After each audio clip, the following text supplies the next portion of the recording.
I stood at the altar in my white dress, surrounded by 1,000 strangers who had come to witness what should have been the happiest moment of my life.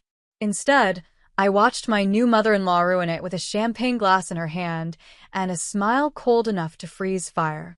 My name is Jessica, and I learned the hard way that some people wait until you're at your highest point just to push you down. To the happy couple, Laura said, her voice smooth but sharp like a knife hidden in silk. Though I must admit, when Jack first told me about the sweet little florist he met in that tiny town, I thought it was just another one of his charity cases. A wave of awkward laughter spread across the room. Jack's grip on my hand tightened, but as always, he said nothing when it came to his mother. But here we are, she continued, swirling her champagne. A true example that love knows no social boundaries. Though, I do wonder if Jack understands that running a multi-million-dollar tech company takes more than just a pretty wife arranging flowers at home. Kathleen, my best friend, shifted in her bridesmaid dress beside me. I didn't need to look at her to know she was furious. At our table, my mom's face burned red with anger, and my dad's hands were clenched around his napkin. Laura raised her glass higher, her diamond bracelet catching the light. To Jessica, may you eventually prove yourself worthy of the Kemberton name, though I suppose that's as likely as finding Cartier in a dollar store. Silence filled the room. 1,000 people waiting to see if the bride would break. I didn't. Instead, I smiled at Laura, lifted my own glass, and took a slow sip. The champagne burned like acid.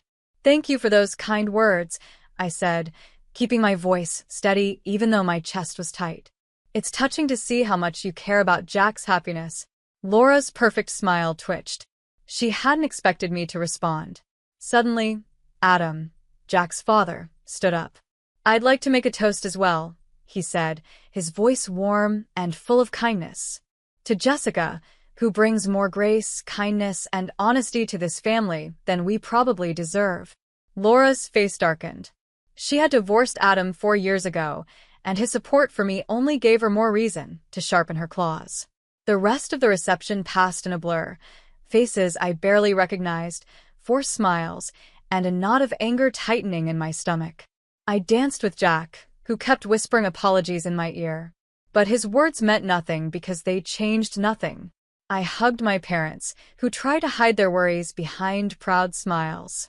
I cut the cake, posed for photos, and played the part of the happy bride.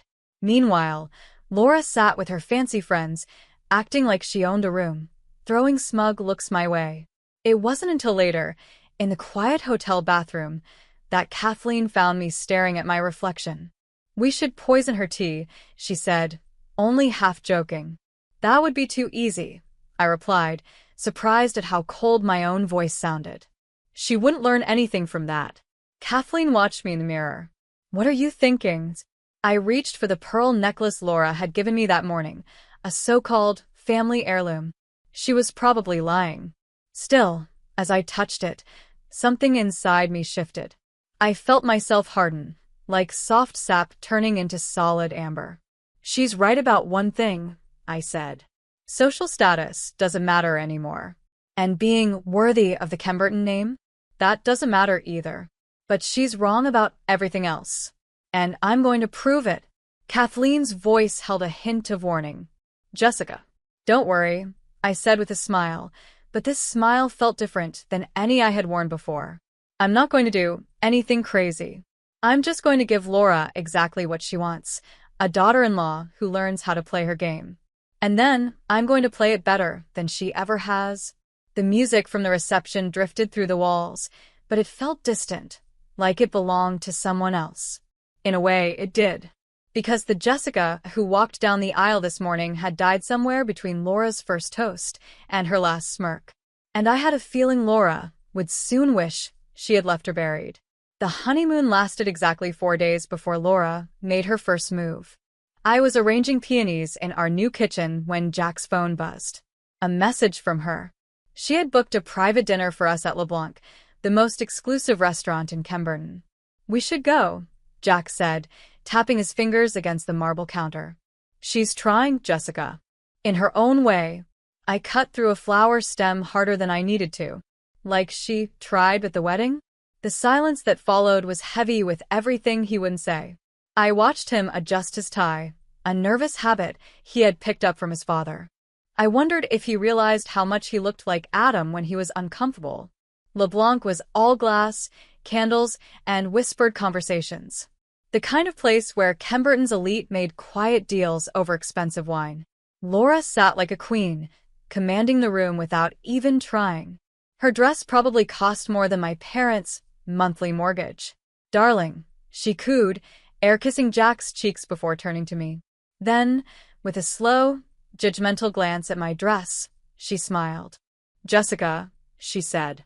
"That's a creative choice of outfit for LeBlanc." I smiled as I smoothed out my floral dress, the one I had picked on purpose. "Thank you," I said. I thought about wearing something fancier, but then I remembered what you said about social boundaries not mattering anymore. Laura's eyes narrowed slightly, but before she could reply, Adam appeared behind her chair. "Hope you don't mind me joining," he said, pulling up a seat. I was in the neighborhood. Laura's perfectly polished nails tightened around her wine glass. "Adam, what a surprise," she said, her voice smooth but sharp. "I wasn't aware you still dined at Blanc after the incident."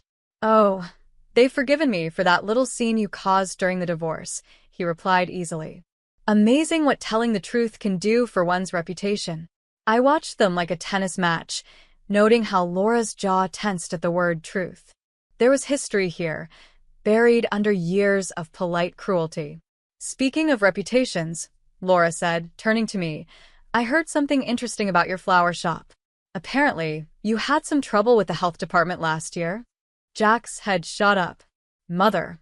"Oh, that's—" I cut in smoothly. "A competitor filed a false complaint.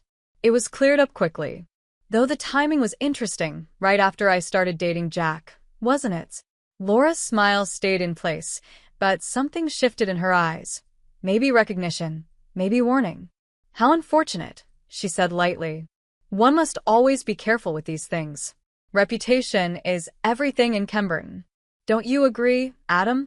"Depends on whose version of the truth you're believing," Adam replied, and I noticed how Laura's hand trembled slightly as she reached for her wine.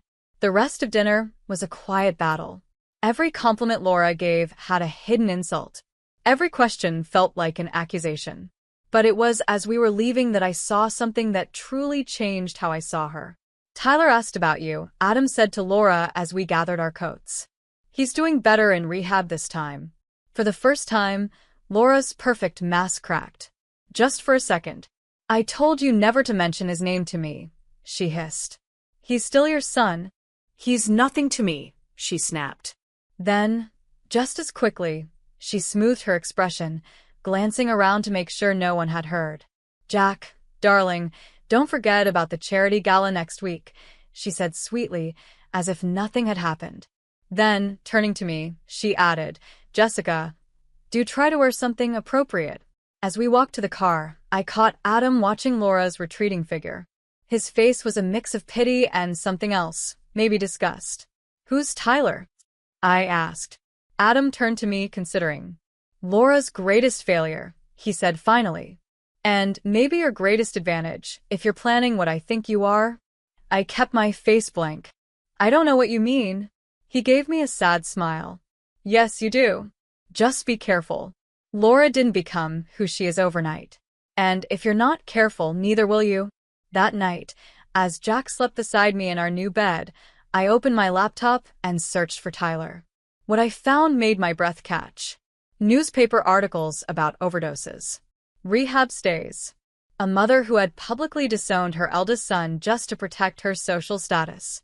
I thought about Laura's shaking hand at dinner, the way she lost control when Tyler's name was mentioned. For the first time, I didn't just see her as my enemy.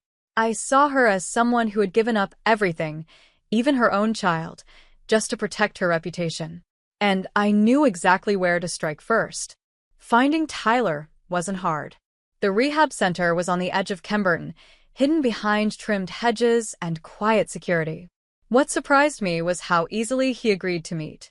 "You're braver than I expected," Tyler said, watching me from across the visitor room table. He had Laura's sharp features but Adam's kind eyes. Most people in this family like to pretend I don't exist. I'm not most people in this family.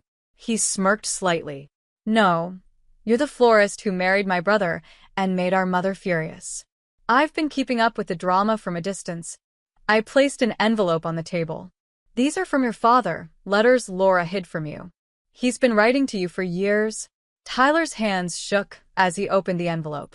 The silence stretched as he read, his face getting paler with each page. She told me he never answered my calls, he said, his voice rough. That he gave up on me after the overdose. Laura tells a lot of stories. He looked at me carefully. Why are you showing me this now? I chose my words carefully. Because I need to understand who I'm dealing with. And because you deserve to know the truth. Tyler leaned back, his expression changing. Ah, I see. You're looking for something to use against her, aren't you? I admitted. But then I realized hating Laura is just another kind of addiction.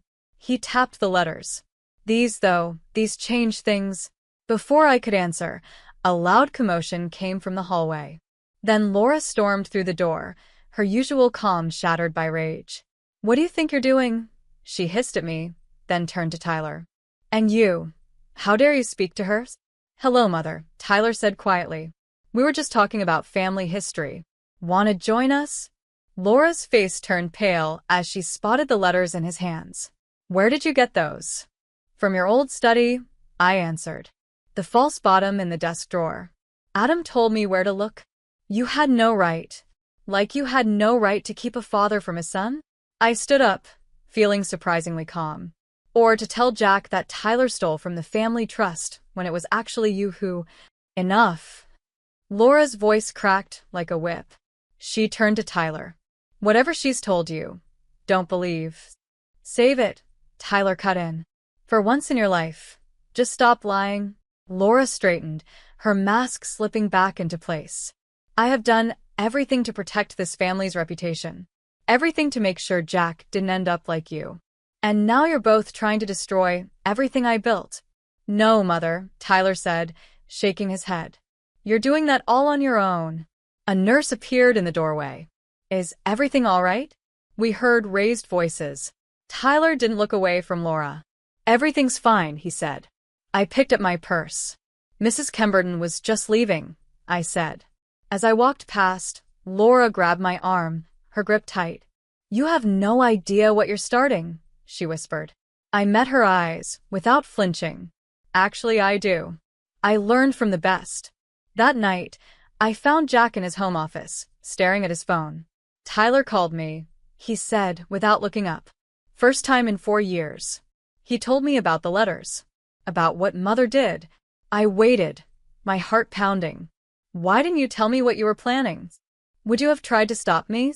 He finally looked at me, and I saw the struggle in his eyes. I don't know, he admitted. But I deserve to know the truth about my brother. Like I deserved a mother-in-law who didn't try to ruin my wedding. Jack flinched. Jessica, your mother has been playing this game for decades, Jack. Lying. Manipulating. Destroying anyone who gets in her way. I'm just learning the rules.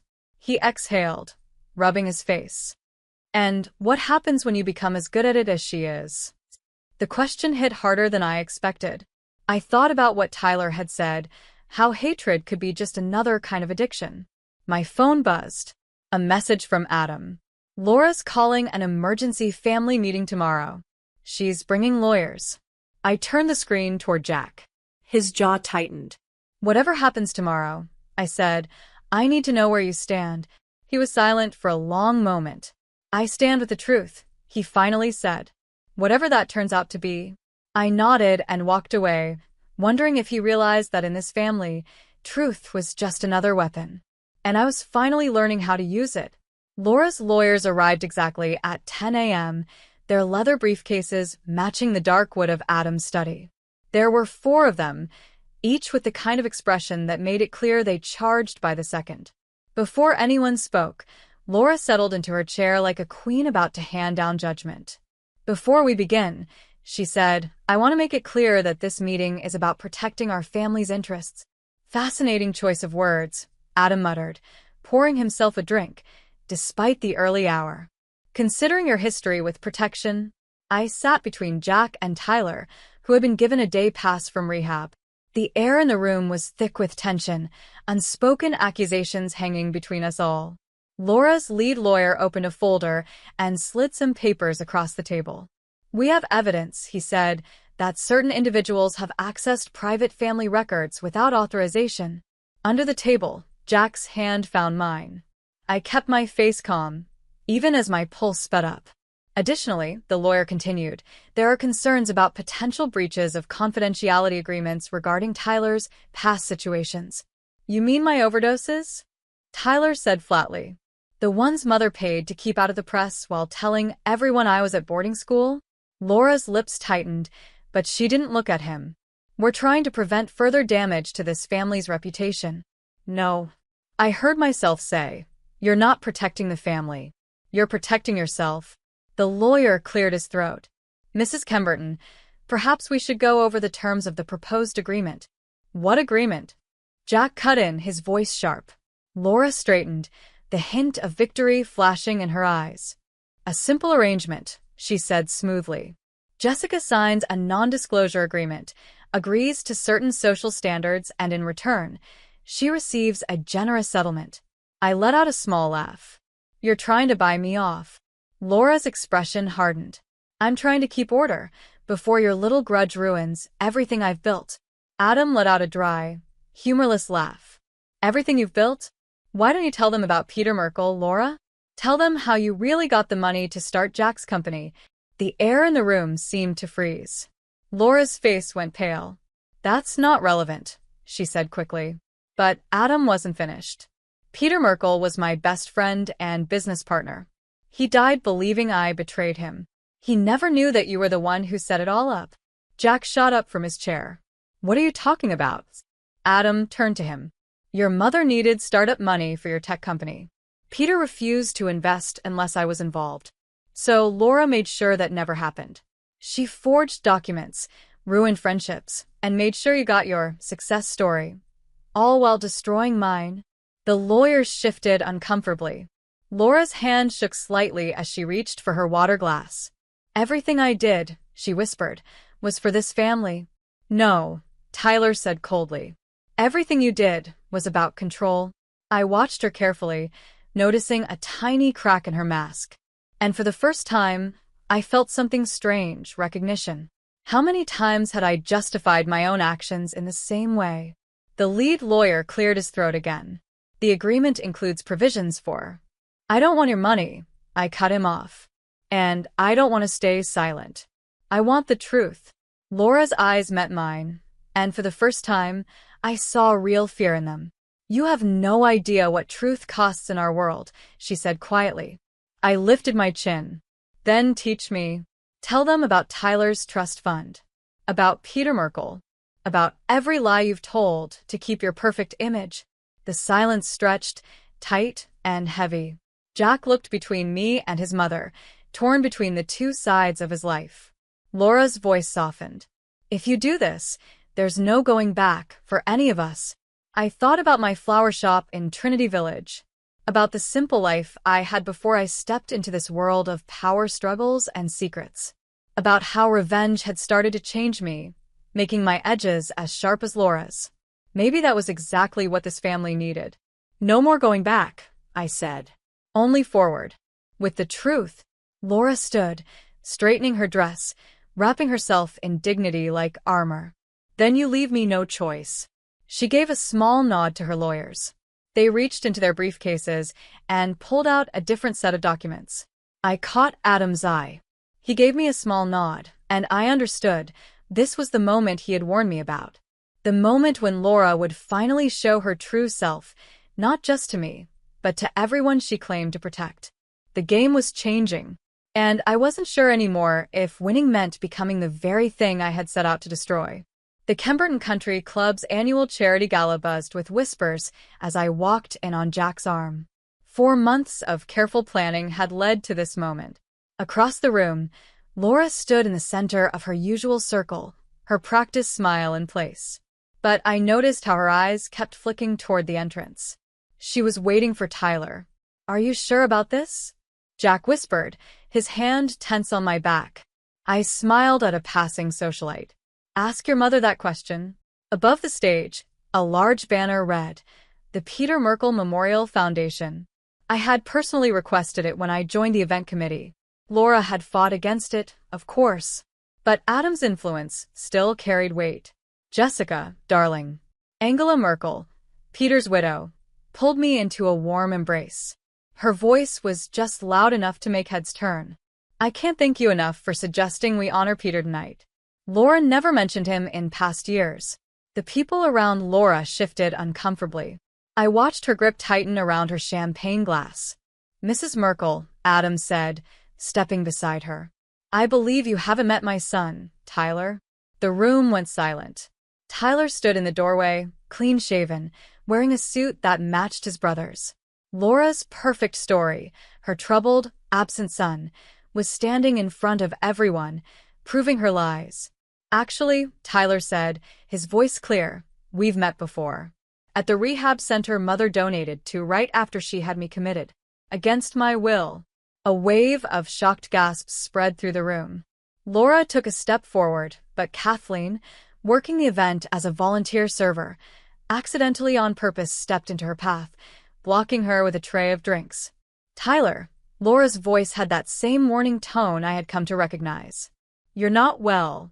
I'm 7 months sober, Mother. No thanks to you. He turned to Angela Merkel. Did you know your husband tried to help me before he died? He was going to expose. That's enough. Laura's voice cracked like a whip. But Angela stepped forward, her polite smile gone.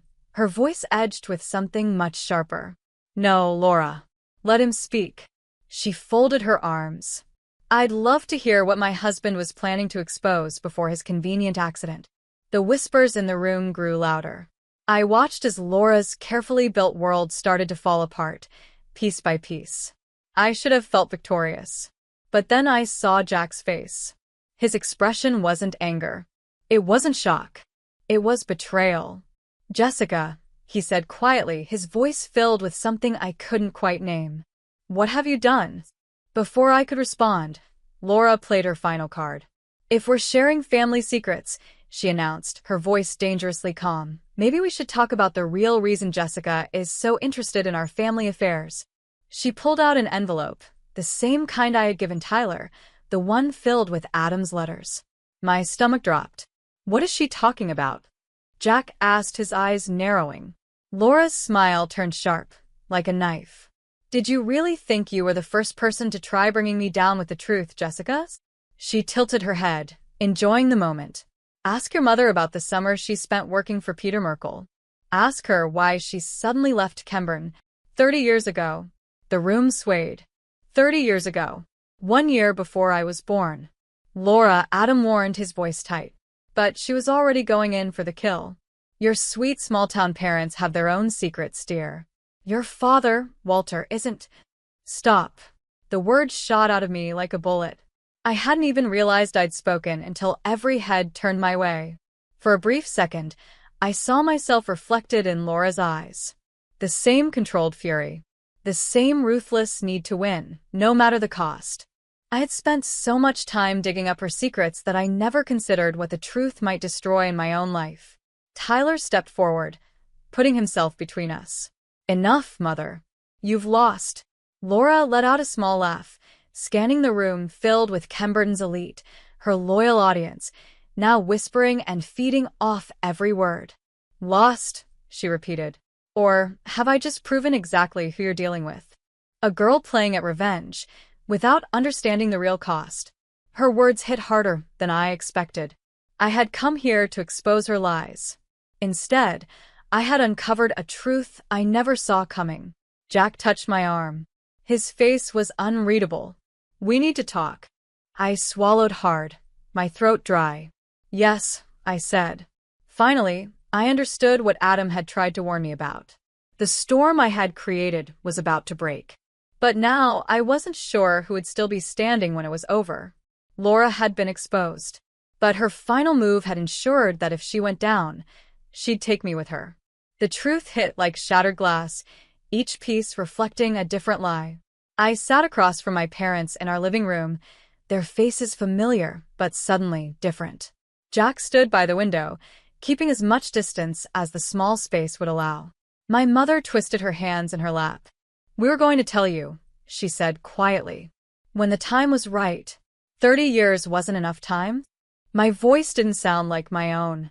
And my father, Walter, the man who taught me to ride a bike, to build birdhouses, who had walked me down the aisle, looked at me with eyes full of love and fear. "Jessica," he said softly, "you are my daughter. Biology doesn't change that." No. "No," I said, my voice barely above a whisper. Laura's revelation at the gala changed everything. The doorbell rang. Jack answered it, letting in Adam and Tyler. Laura swept in behind them, uninvited, but unavoidable, like a storm cloud rolling in with the wind. "Well," she said, glancing around at the wreckage of my family, "shall we finally discuss Peter Merkles?" "Laura," my mother started, her voice shaking. But Laura cut her off. "Tell them, Deborah. Tell them how you worked as Peter's assistant that summer. How you fell in love with him. How you disappeared when his wife found out, carrying a secret that would ruin multiple families." I stood up, my legs weak beneath me. "Stop." Laura's eyes gleamed. "But isn't this what you wanted?" Her voice dripped with fake concern. "The truth? No matter the cost." She let the words hang in the air before delivering the final blow. "Peter Merkel was your father, Jessica. The man whose death you tried to use against me was your biological father." Jack made a strangled sound, like he'd been punched. The weight of her words crashed into the room. I had unknowingly married my half-brother's half-brother. The family I had spent months trying to tear apart was, by blood, partially my own. I turned to Laura, my breath shallow. "You knew.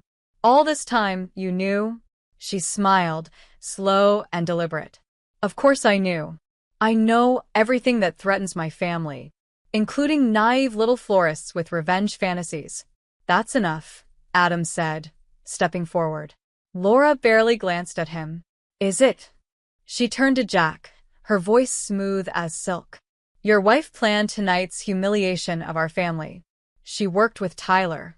She turned you against me, all while hiding her own connection to the Merkel scandal."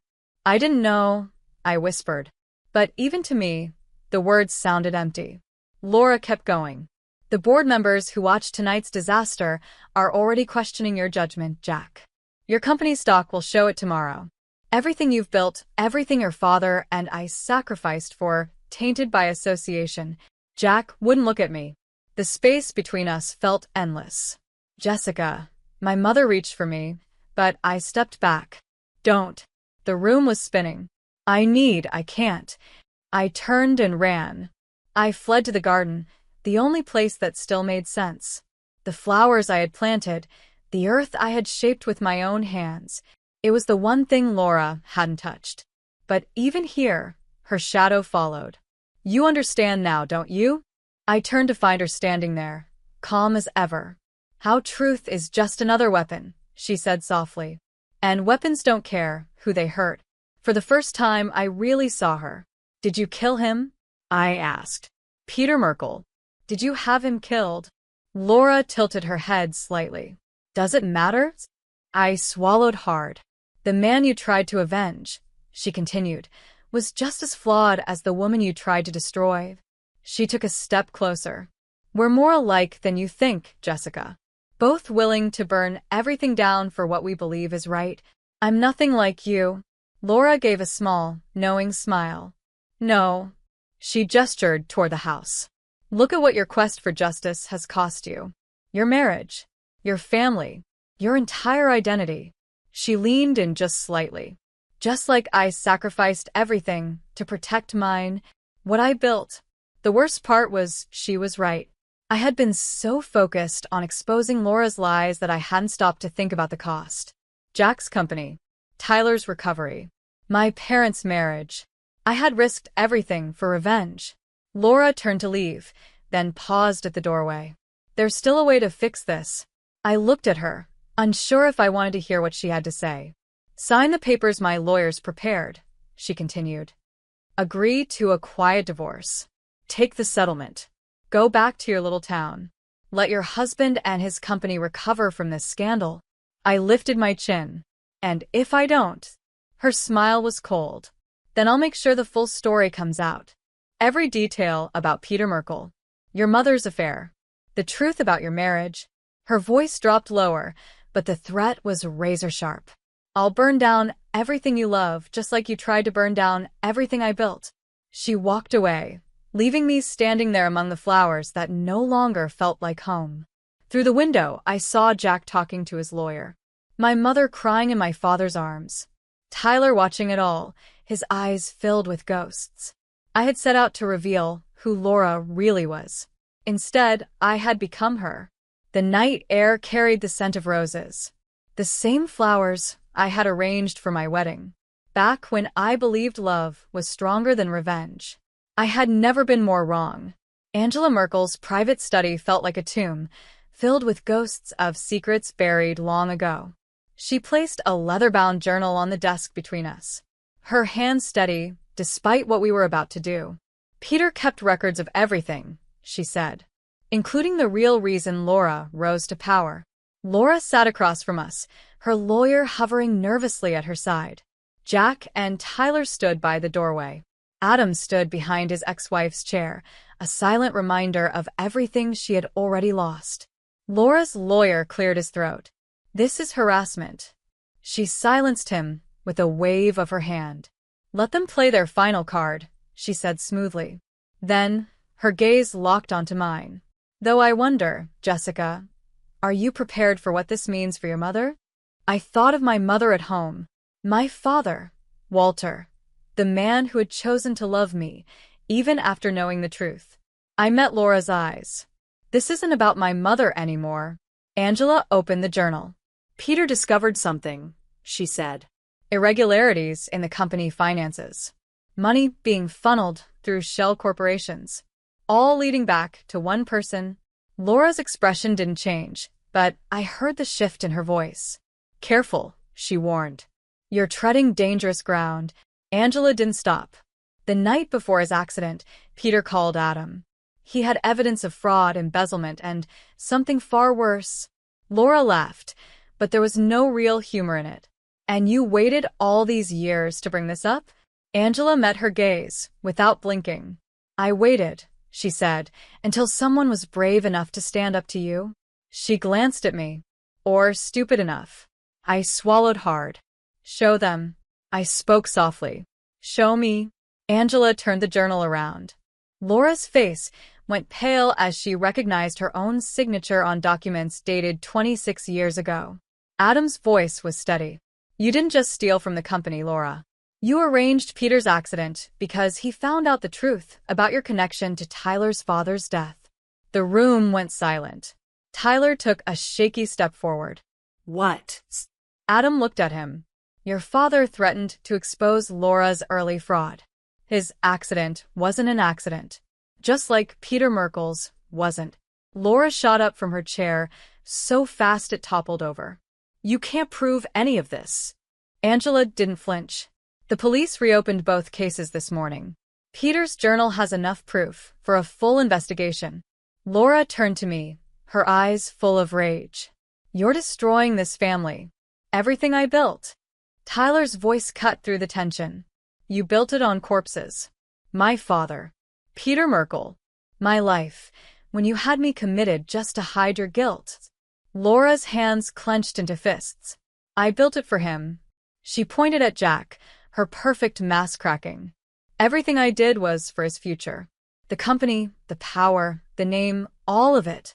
So he'd never have to know what it's like to be powerless. Jack stepped forward, his voice quiet but firm. And what about Tyler? What about Jessica's father? Were their lives worth my success? Laura's breath caught. Then, so softly, it was barely a whisper, yes. The word echoed through the room. And in that moment, something in her shattered. A mother protects her child, she said, her voice almost desperate. No matter the cost. I stood. No, Laura. A mother loves her child. There's a difference. I swallowed hard. My father, Peter, died trying to expose the truth. And the man who raised me? He lived that truth every single day, loving me, even knowing I wasn't his. I turned to Jack. You didn't protect him. You taught him that power matters more than people. Laura reached for her son, but Jack stepped back. The board meeting tomorrow, he said, his voice unwavering. I'm announcing a full audit and working with the police. You'll lose everything. Laura's lips parted in disbelief. No, Mother, Jack continued. I'll lose what you built on lies. But I'll keep what actually matters. His eyes met mine across the room. And for the first time since the gala, I saw my husband. Not just Laura's son. Adam exhaled. It's over, Laura. His voice was almost gentle. The truth always comes out eventually. Laura looked around the room. At Tyler's pain. At Jack's quiet strength. At Angela's quiet victory. And something in her shifted. Her mask didn't just crack. It completely broke. And for the first time, I didn't see a monster. I saw a broken woman. Someone who had lost her way a long time ago. Laura exhaled, her voice almost a whisper. Do you want to know the truth, Jessica? She met my eyes, and for the first time, there was no hatred. No calculation. I saw myself in you. The same fire. The same determination to protect what you love. And it terrified me. She turned to Angela. I'll confess to everything. But not for your justice. Not for your revenge.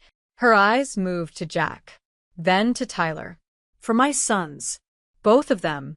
As the lawyer led Laura away to meet the waiting detectives, I stood there, watching her go.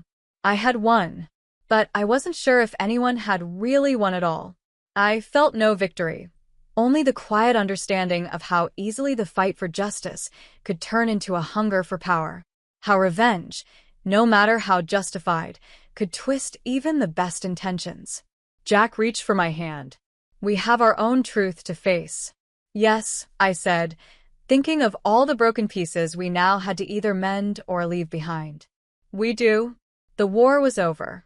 But the real work, healing, was only just beginning. The prison visiting room smelled like disinfectant and regret. Laura sat across from me.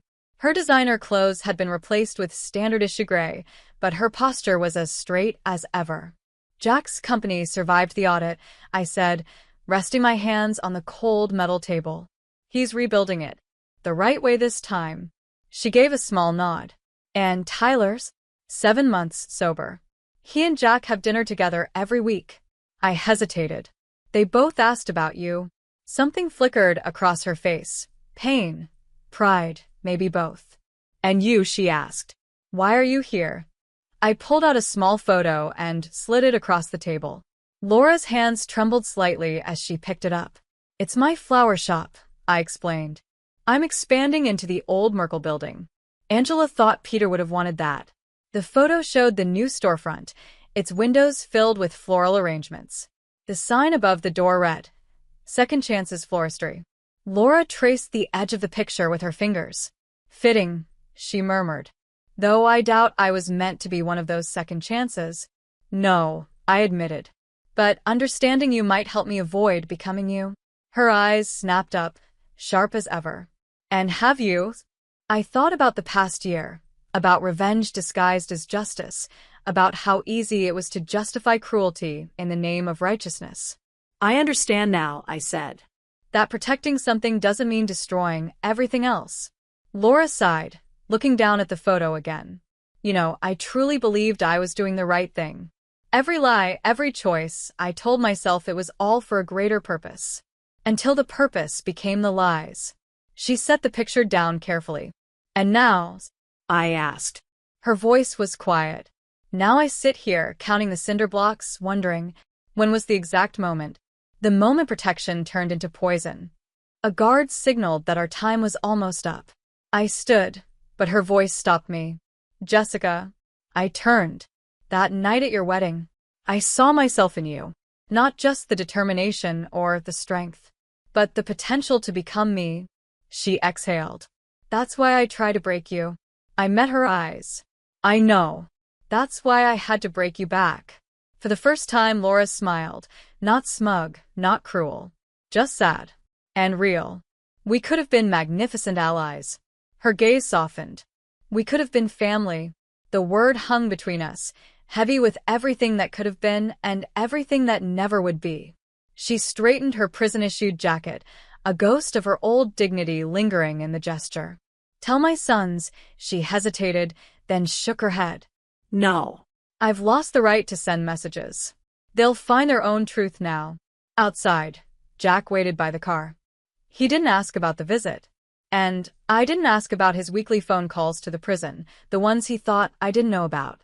Some wounds heal in silence. Some truths don't need to be spoken.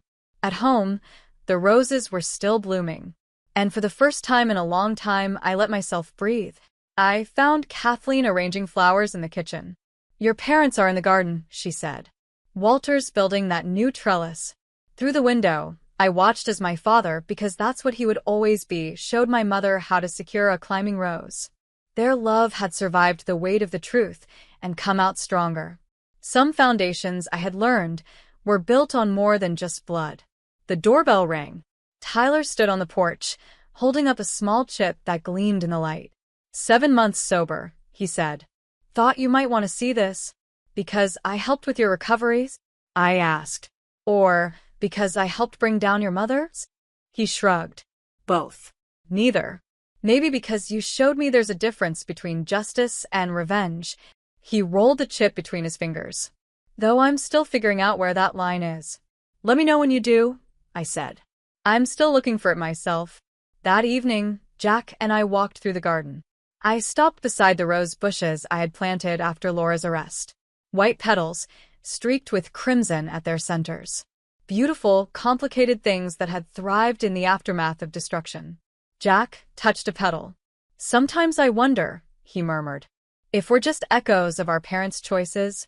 I shook my head. No. Were the lessons they never learned. He took my hand, and together, we stood among the roses, witnesses to both vengeance and redemption. Somewhere in Kemberton, Angela Merkel was probably reading her husband's journal again. And in a prison cell, Laura was counting her regrets. But here, in this garden, I was learning something new. The hardest truth wasn't about revenge or justice. It was about how victory could sometimes feel like loss, how revenge could hollow out the heart that carried it, and how forgiveness, real forgiveness, was the hardest bloom to grow. But I had time, and unlike Laura, I had finally learned the difference between planting something and destroying it.